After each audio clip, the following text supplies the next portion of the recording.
Can you talk a little bit about why Dash is so trusting of Vega? Like, what is it about her that he just seems to trust her? I think, at the beginning he wasn't sure because he didn't really know whether he could trust anyone, but she's proven herself. But I think that at the heart of their partnership is that they both want the same thing. They both want to save lives. In fact, there's a scene today in episode 109 where she actually says something to Blake, and she says, "Our job is to save lives," and he corrects her and says, "No, our job is to uphold the law." So she's actually sort of blinded to her real job, which is just, upholding the law. So I caught that. I'm not even in the scene, but I read that and I thought, oh, okay, that's why. So that's why. We both have the same sort of modus operandi. When you're in places like the police precinct, does that take you personally, like, into that other world and help you get into that character? Yeah, it's incredible. You guys seen it already? Mm-hmm. I mean, it's we had to wait for like 2 months for that to be built. Did they explain that to you? Mm-hmm.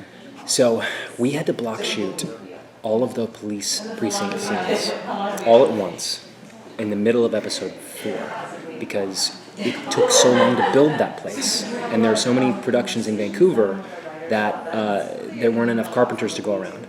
So it took a long time, and we had to keep putting off all the police scenes until it was finished. So we finished almost all of 102, 103, and we were getting into 104, and we had a day where we'd be in the police precinct, and we'd shoot scenes for episode 1, 2, 3, and 4 in the same day. And not in that order, do you know what I mean? Just whatever made the most sense for the characters and for the actors' schedules and things. And we spent an entire week doing 2 units at once, where one unit was always inside the police precinct, and the other unit was doing a regular week's work. But it was madness. Wow. I like it in there. It's really, it's starting to feel more and more like home, which is weird for Dash, because at first it was like, walking back into the lion's mouth. But it certainly helps to be completely in a 360-degree set like that, where you have to sort of walk, and it's hard to get out of it too. I don't know if you've noticed, but those walls all sort of close in, and if you close all of them, you can't get out. There's actually no way to get out of that place. It's kind of hot in there too. It gets very hot. It starts off very cold in the morning, and then slowly but surely these lights heat things up. So we hear that Dash is going to be questioned in the secret questioning room. Can you tease a little bit about that? Like, Questioned in the secret questioning room. the one where it checks your biometrics. Yes, and that's right. Yes. Okay. Let's see. What can I tease? Well, I think everyone can tell based on the way the story is going that Blake is very close to finding out. And there's a moment coming up soon where he puts it all together and he realizes who I am, who Dash is, for real. And so it is a pretty tense moment to be shoved in there and then left in there. It was a lovely little scene where I'm just sitting there by myself, and all I had to do was just sit and act naturally, as you would if you were waiting for the police to come interrogate you. And I'm excited to see it because that's one thing that's interesting about making this show is that there's so many visual effects in post and things that you have to imagine on the day. You don't get to see it until it's finished. And sometimes we're on such a tight schedule that they're still finishing stuff all the way up until the day that it airs. So it'll be fun to watch what my biometrics look like based on what I was doing in the room on the day. Can you talk about Dash's relationship with Arthur and how that's kind of changed so far and where it's going? Yeah, it's been really fun to explore that and figure out where it goes. Because at the beginning, I think like any show, at the beginning of a season, at the beginning of a series, you all sort of have to figure out how things work together. And the writers and the creative team learned pretty quickly that me and Nick have a good chemistry together and play off each other really well, doing fun things. And instead of just being angry at each other all the time, when we had an opportunity to sort of have a chuckle, it sparkles, and it's fun for us to do as well. So the relationship kind of evolves in that direction. If you start at the beginning, he's pretty dark, and he's kind of we're really kind of butt heads a lot. And now we're just we still butt heads from time to time, but there's a lot more fun and playfulness, and it's really like a real brother relationship, I think. Where it's going, he's getting softer and softer. I mean, he's softening up to Vega, as you saw in the last episode. Like he decides to show up and here in Wally's and step into the Beamer and actually go through that to help her out. So that he's got a lot of pain going on, in historically with him emotionally, and underneath it all, he's a lot softer than he looks. The Precogs have a big decision to make going into episode 9 and 10, with the terrorist attack, imminent and that. Can you talk about how, like, as a collective group, the three of them kind of, not without giving too much away, kind of like the struggle that they have to come to a decision? It's, I think for Agatha, let's start with Agatha. She, this entire time, she's been so convinced that Vega is going to be the person to do a sin. So convinced that when it turns out that she might be wrong, she has to kind of eat crow, and sort of like be the one to step up, which is what happens. And I'm already ready to go, as usual, ready to do whatever it takes to save the day and save lives. It's exciting, it's fun. We haven't shot it yet, but the way I imagine it to be, it's quite a climactic season finale. Well, for you as an actor, is Dash the sibling that you identify the most with? Yeah. Dash is the one that I am most like. Although, who knows if I think that's what always happens as an actor when you get cast as to play a certain part. You find a version of yourself that makes sense.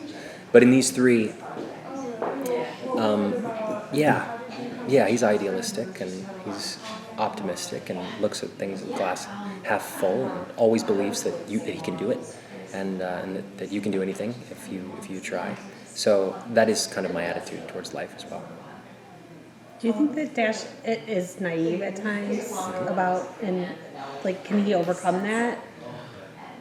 Yes. I think that one of the things we've sort of been tracking for the course of this season is that at the beginning he was very, very fish out of water, almost alien, didn't really know how to communicate with people, and the more the season has progressed, the more he's evolved as a human being, and so that naivete that existed on the forefront at the beginning in season episode 1, 2, 3 is starting to sort of fade out. I mean, at this point, he's now had what you might call a relationship with Freddie in episode 4, and that'll change you, taking that leap in your life, but also just he's starting to get used to the job of saving the lives and being successful at it. So he's become more confident, and I find that happens as well in anything you do. The more success you have, the more confidence you have, the more